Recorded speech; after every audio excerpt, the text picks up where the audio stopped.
ভাৰতীয় ট্ৰাকে টুলপাৰ লগাইছে বিশ্ব। চাবাহাৰ বন্দৰৰ পৰা আমেৰিকাই লাভ কৰিছে উপযুক্ত উত্তৰ।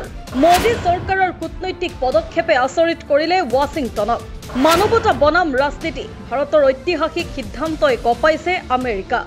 ট্ৰাম্পৰ অহংকাৰ ধূলিত মিলাই দিলে ভাৰতৰ কেইখনমান ট্ৰাকে। এই ভাৰতীয় ট্ৰাকসমূহে বহু প্ৰতাৰক দেশত আলোড়নৰ সৃষ্টি কৰিছে।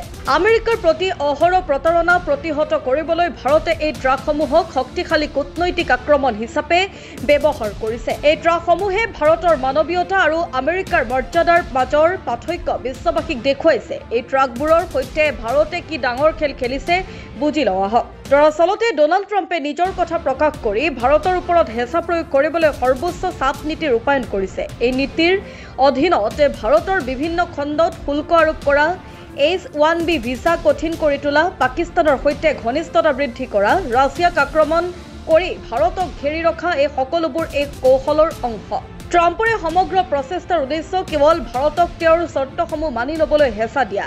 এই নীতিৰ অধীনত কিছুদিন পূৰ্বে ট্ৰাম্পে ইৰাণৰ চাবাহাৰ বন্দৰক প্ৰদান কৰা বিশেষ ৰেহাই বাতিলৰ কথা ঘোষণা কৰিছিল। আপুনি জানে যে আমেৰিকাই ইৰাণৰ ওপৰত অসংখ্য নিষেধাজ্ঞা আৰোপ কৰিছে। এই নিষেধাজ্ঞাৰ বাবে কোনো দেশৰ বাবে ইৰাণৰ সৈতে বাণিজ্য কৰাটো প্ৰায় অসম্ভৱ হৈ পৰিছে। কিন্তু 2018 চনত আফগানিস্তানৰ উন্নয়ন আৰু সাহায্যৰ প্ৰতি লক্ষ্য ৰাখি আমেৰিকাই চাবাহাৰ বন্দৰক এই নিষেধাজ্ঞাৰ পৰা ৰেহাই দিছিল। এই একেটা বন্দৰ যিটো ভাৰতে নিৰ্মাণ কৰিছিল আৰু ভাৰতৰ বাবে এক কৌশলগত সম্পদ। কিন্তু হঠাতে ট্ৰাম্পে ঘোষণা কৰিলে যে ইৰাণৰ ভুল কাৰ্য ৰোধ কৰিবলৈ এই ৰেহাইৰ অন্ত পেলাইছে। 2025 চনৰ 29 ছেপ্টেম্বৰৰ পৰা এই বন্দৰৰ সৈতে কাম কৰা, ধন আগবঢ়োৱা বা যিকোনো ধৰণে কাম কৰা কোম্পানীসমূহক আমেৰিকাৰ জৰিমনা ভৰিব লাগিব।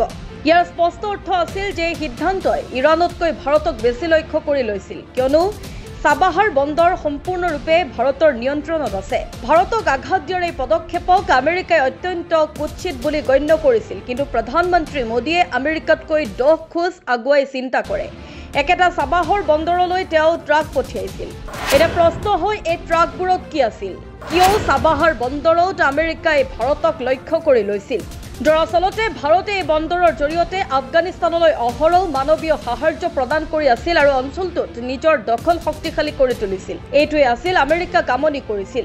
আফগানিস্তানৰ ভাৰতৰ সুবিধা শেষ কৰি তাত পুনৰ আধিপত্য প্ৰতিষ্ঠা কৰিব বিচাৰিছে আমেৰিকাই। তদুপৰি পাকিস্তানৰ চাবাহাৰ বন্দৰৰ ক্ষেত্ৰতো সমস্যা আছিল, কিয়নো আফগানিস্তানলৈ সাহায্যৰ বাবে ভাৰত এতিয়া পাকিস্তানৰ ওপৰত নিৰ্ভৰশীল নহয়। আগতে ভাৰতৰ পৰা পাকিস্তানে লাভ কৰা মাচুল বন্ধ হৈ গৈছে। এনে পৰিস্থিতিত পাকিস্তানক সন্তুষ্ট কৰিবলৈ আৰু ভাৰতক দুৰ্বল কৰিবলৈ আমেৰিকাই এই পদক্ষেপ লৈছিল। কিন্তু এইখিনিতে ভাৰতে মাষ্টাৰ ষ্ট্ৰক খেলিছিল। 29 ছেপ্টেম্বৰত আমেৰিকাৰ ৰেহাইৰ ম্যাদ উকলি যোৱাৰ আগতে ভাৰতে চাবাহাৰ বন্দৰৰ জৰিয়তে আফগানিস্তানলৈ বৃহৎ পৰিমাণৰ মানৱীয় সাহায্য প্ৰেৰণ কৰিছিল।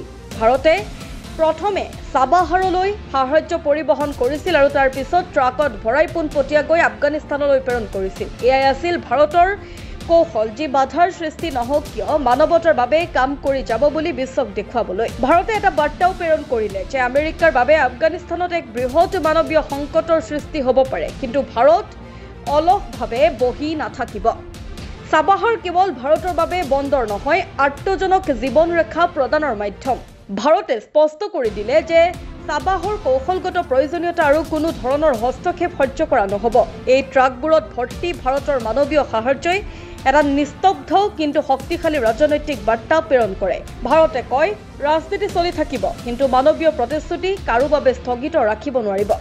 ভাৰতৰ এই শক্তিশালী বাৰ্তাক লৈ আপোনাৰ কি মতামত? কমেণ্ট কৰি জনাওক।